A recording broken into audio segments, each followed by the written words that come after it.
As Yom Kippur is approaching, it's just 1 week away, I wanted to share this tshuva from the Tzemach Tzedek that I found, where he discusses someone who was concerned for having a nocturnal emission, an emission of semen in his sleep on Yom Kippur night. And I found this tshuva of the Tzemach Tzedek so powerful and so meaningful in a lot of different ways that I just wanted to share it and disseminate it, because I think that it's so enlightening and offers such profound guidance and direction for so many of us, particularly when it comes to issues relating to superstitions that we hold around sexuality or sexual averas, and in general, sometimes shame, guilt, fear that people experience around a Maimer Chazal, around a literal interpretation of a Maimer Chazal, or taking a Maimer Chazal super personally. Just some very far-reaching implications that I've found personally in this tshuva, and so I'm sharing it with you today. And we'll just read the tshuva and interpret it according to the way I understand it. So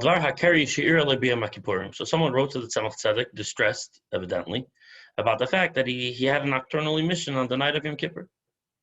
And there's a Gemara. See, the reason why he was so distressed was because the Gemara says that anyone who on the night of Yom Kippur has a nocturnal emission, and that an emission of semen in the middle of his sleep, in the middle of the night, won't live out the year. There's such a Gemara. So this person is anxious and distressed based on the Gemara that his life is in jeopardy, his life hangs in the balance. Says the Tzemach Tzedek, I heard clearly from my grandfather Alter Rebbe not to be afraid of this. Because this that the Gemara says about it,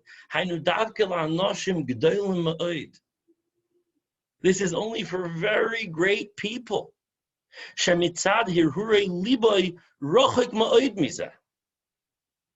Someone who's of a very, very high spiritual caliber, someone who's spiritually evolved and on a very high conscious level, for him, there's no explanation for why he would have a nocturnal emission other than the fact that Min HaShamayim, they're showing him a kind of a gzeira, they're showing him that he won't live out the year.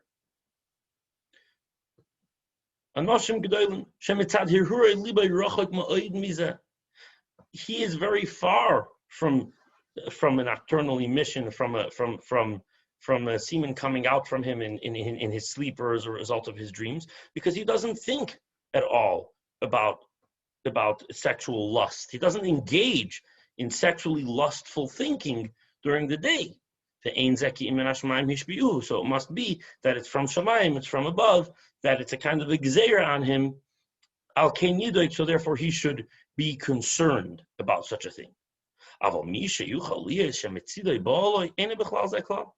But for someone for whom a nocturnal emission at night can be very simply explained as a direct outcome of having thoughts and desires and lustful preoccupations during the day, so it's just a natural sequence for him to experience this at night. So that's not included in what the Gemara was talking about, that he won't live out the year, that it's some kind of ominous sign. Kach kofal v'shina v'shilesh. The Alter Rebbe repeated this not once, not twice, but 3 times over. V'sochak l'pa'amin. And he would at times laugh, he would chuckle. From someone who would get down on himself from this. This paragraph itself right here, I find to be so critical and instructive. So often, not just for this, but for many things, so often we read a Maimer Chazal, we read a Gemara, and we're sincere. We believe in the Gemara, we believe in the Torah, and we're sincere. And because we're sincere, we take the Maimer Chazal very literally, and we take it very personally. And oftentimes, this causes anxiety, this causes distress, this causes fear. This causes obsessive thinking, preoccupation, takes us away from being present, from being at peace, from being calm. And so here we have a very powerful hashkafic insight directly from the Alter Rebbe. Oftentimes, when we read a Maimer Chazal, the Chazal are speaking into a certain spiritual level. They're speaking into a context, sometimes, of someone who's on a very high spiritual caliber, someone who's religiously disciplined, someone who's spiritually evolved, someone who has a high level of consciousness, someone who's super aligned. So inside of that perfect world of alignment, there are certain rules of how things work. And so the Gemara and the Chazal will sometimes speak to that. But very often, that is not applicable. It's not applicable for someone who's on a lower level. And someday you would think it's the opposite. You would think, oh, someone has a nocturnal emission, it's a sign they're not going to live out the year. That's Er's talking about someone who's a low life. That's talking about someone who naturally struggles with these things. Who else would Chazal be talking to? And here we see it's the exact opposite. No, for someone for whom it's a natural phenomenon and it's explicable based on their desires and based on their thinking during the day, that they would have a nocturnal emission at night. So it's a natural phenomenon, and it doesn't signify anything of unusual importance. Only for someone who's entirely removed from this, from the perspective of his own nature, is it true what Chazal say that if he has a nocturnal emission on Yom Kippur, he should be concerned it's a min hashamayim a sign. And so I think this is just a very, very, very powerful idea. I think it's not dissimilar to, for example, tzaras. In the time of the Dora Midbar, so they were on such a high spiritual level, they were such a high level of spiritual sensitivity that tzaras would appear on them as a result of spiritual blemishes and spiritual flaws and being misaligned. Today we don't have that. So in a similar way, I think this is an important consideration b'chalal when a person reads a Maimer Chazal and they get anxious from it and they get scared from it and they take it personally. I think it needs to be considered, maybe discussed with a teacher or with a mentor or with a guide, but it needs to be considered that it could very well be that Maimer Chazal is not even speaking to someone of their caliber. Only once a person reaches a very high spiritual level is when those things compute. The Tzemach Tzedek continues, I'm adding on to the Alter Rebbe's words. Even the person can say, still I'm upset, still I'm distressed by the fact that I had a nocturnal emission on Yom Kippur night. Why?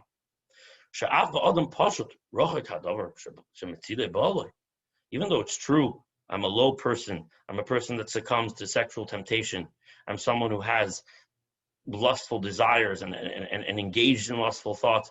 So it's true that it's under ordinary circumstances, it's a natural consequence for me to have a nocturnal emission. But still, on the night of Yom Kippur,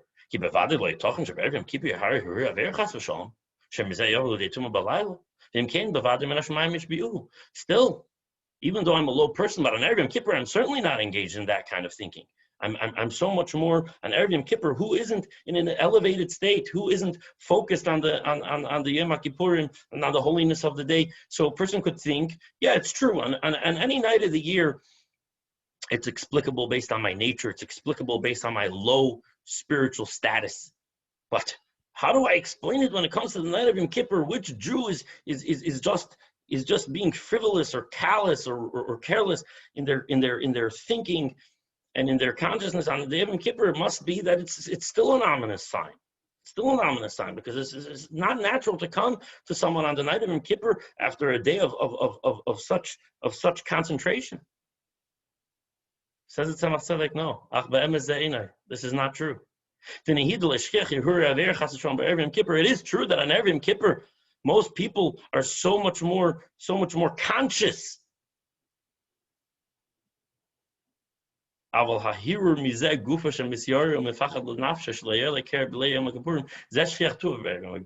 trouble is, on Yom Kippur, people are so often preoccupied with the concern of not having a nocturnal emission that night.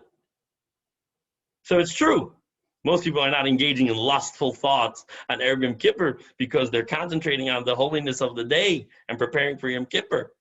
But the very preoccupation, the very concern about not having a nocturnal emission that night, that it's very common. The hiru pachad zeh, and this very fear and this very preoccupation, this itself can bring about the nocturnal emission just as much as lustful thoughts and desires.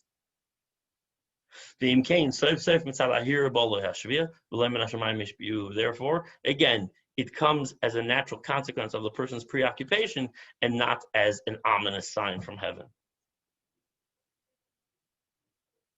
And the Tzemach Tzedek continues with a very interesting raya from the Taz, and he concludes, and the last line of the last paragraph, so here we see another vital hashkafic idea, that the preoccupation with not being nichshel in the Avera actually increases the likelihood of the Avera. And this is, of course, so consistent with the Rebbe's writings about Hesach Hadas. But when it comes to sexuality, the more drama and the more preoccupied we are with transcending it, the more susceptible we are to succumbing to it. It's counterintuitive, it's paradoxical, but that's what the Tzemach Tzedek is saying here. So the very preoccupation that a person has on Erev Yom Kippurim, to not have a nocturnal emission that night, can cause, as a natural consequence, to have a nocturnal emission. So we have two very, very powerful hashkafic directions over here. One is super general. In general, when you read a Maimer Chazal, this is an example, when you read a Maimer Chazal, and it sounds ominous, and it could create some fearfulness in you, or some anxiety, understand that not every Maimer Chazal speaks into the level that you are at right now. Many Maimer Chazal speak into a spiritual level that's far past the level where you are. And for you, it's not something to be concerned about in that stage. This is an example of it. When Chazal say, someone has an nocturnal emission on Yom Kippur night, it's an ominous sign that he won't live out the year. It's not applicable. It's only applicable to people of a very, very high spiritual caliber.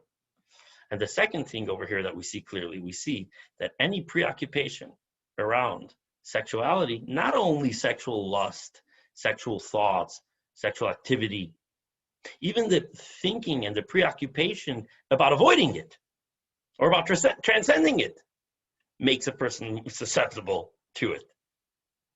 Therefore, the path for this person in the tshuva, and I think there's so much that we can learn about this for other things as well, is to let it go and be in joy and gladness of heart.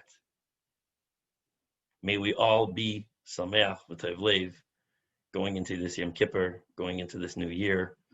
I love you all. Thank you.